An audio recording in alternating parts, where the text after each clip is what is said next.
Guys, Ash here coming at you today with a mass bowler strategy. Now this strategy is totally OP, is taking over the game. These are going to be some awesome max bases, and these attacks are going to be absolutely devastating. Now I've brought you a minor bowler strategy that I shared a couple days ago, and then previous to that I brought you the bowler clone strategy. Now this is going to be straight up mass bowlers. Haven't brought you this one yet, and this is definitely the most popular in the game right now, mainly because people haven't yet had the opportunity to max out their clone spell or their minors yet. So this is what people have been using more often than not in wars, and we're seeing tons, and I mean tons, of 3-star attacks using this strategy. So we will go over some of the strategy tips and, you know, the how-tos, but basically with any spam type attack, it's pretty easy, right? You create a funnel, you spam the troop into the core, use rage spells, use the Eternal Tome ability, and the rest is history. So starting out, as you saw, you're basically going to want to start out with either a bowler walk using only 5 bowlers, no need to use more, or your queen. And you have 3 rage spells, so you can definitely liberally use those rage spells to keep your queen or your bowlers alive. Obviously, in an ideal scenario, you'd like to use 2 rage spells in the core of the base. It's really going to help out, especially with the synergy of the Eternal Tome ability and the rage spell. You're totally going to do some heavy damage in the core of a base using these bowlers. So between the bowler mechanic being changed, that they get into their throws much faster, and the fact that their housing space has been reduced, it really lends itself to the viability of these mass bowler attacks. So let's talk a little bit about the army and the spell composition here. Now I said that I actually prefer the clone spell and 2 jumps and 1 rage on my attacks, but because most of you probably don't have maxed out clone spell yet, I tend to go with this comp that you saw here, used by none other than Michael Jordan. And what he did was he used 2 jump spells and 3 rage spells, and that's going to work really well, because you can, like I said, you can use those rage spells to help with your queen walk or your bowler walk, and then you can use some in the core, and the 2 jump spells can pretty much open up any base. Now this is a more compartmentalized base here, and I'm bringing you this one in contrast to the more spread out design on base 1. I'll also be sure to include a trophy base or 2 in today's video, just so you can get the idea of how this attack might change depending on the type of base that you're attacking. So here Kirby's going to go ahead and start out from around 6 o'clock on this attack with his queen walk. He's actually, you know, this is a very fast moving attack, so you have the luxury as the attacker just to make sure that your queen goes in the direction that you anticipate her going.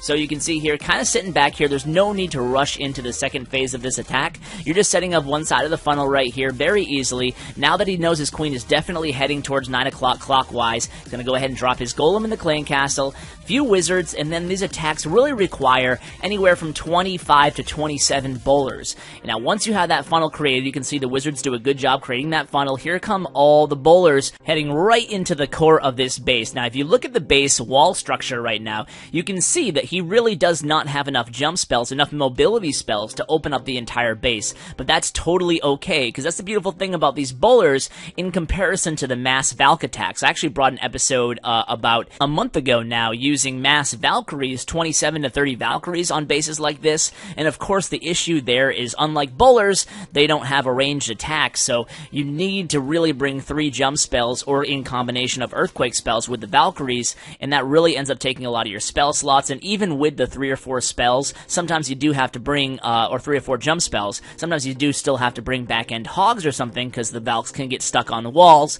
With these bowlers, they attack right over the walls, and that's the beautiful thing about the mass bowlers attack. They don't do as much DPS, but certainly we can get them into the core of the base under a rage spell. They do a heck of a lot of damage. And moving on here, you can see Kirby's attacking my village now with his mass bowler attack, and he's going to start out with a bowler walk instead of a queen walk, and you're going to see how these bowlers will merge very nicely into the main army here. So doing a little bit of work here, like I said, a very fast moving attack. Bowlers make quick work of bases, so you don't have to be worried as much about time as you do compared to, say, a queen walk with a multi-phase attack, so like a go-ho type attack where you have a back-end hogs or loons or whatever you're using on the back end as well. These actually work much quicker here. So against a base like this with a town hall in the core, kind of a ring, funky AI base, what you want to do with these bowler attacks is you totally ignore the core of the base, right? So what Kirby did here, he only brought 1 jump spell just to get through that perimeter wall, and then the bowlers are so strong when used in such a mass quantity like this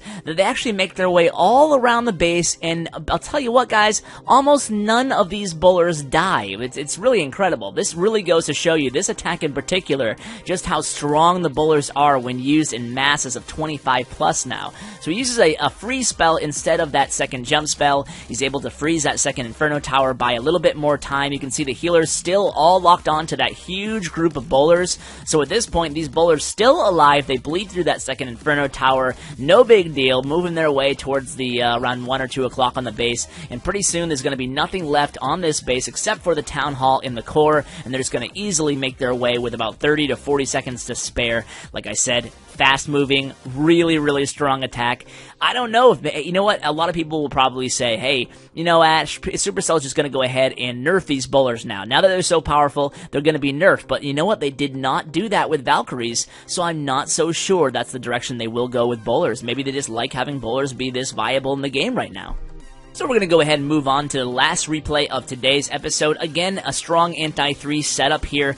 This time Slugger Viking attacking it. And it's, again, starting out with a Queen Walk. You do want to start out with a Queen Walk or a Bowler Walk just to get that side of the funnel established. And then you can use your Golem and the Wizards or Bowlers to establish the other side of the funnel. Obviously, creating a funnel is paramount in these attacks. If you don't do that, then you might as well kiss your chances at a 3-star goodbye, certainly. And it might even be difficult to pull off a 2-star. So there's the Golem. Here comes the 5 or so Wizards behind the Golem. That funnel has been created. And here come the Bowlers in 2 nice single file lines, obviously deploying them as quickly as possible so they stay relatively together to soak up that Eternal Tome ability. And you can see here's the jump spell number 1. Jump spell number 2 has already been placed. The minions can cause a little bit of an issue in the core. That's why as soon as you get that rage spell down, you want to go ahead and pop that Eternal Tome ability. And from there on out, it's going to be smooth sailing here. Now, obviously, the base isn't totally opened up again, but those Bowlers will do a good job cleaning out that whole midsection of the base. And then around the perimeter, Slugger will go ahead and slowly trickle in some minions to help with the cleanup, and he's still sitting on his Queen's Royal Cloak ability. So again, this strategy is so amazing.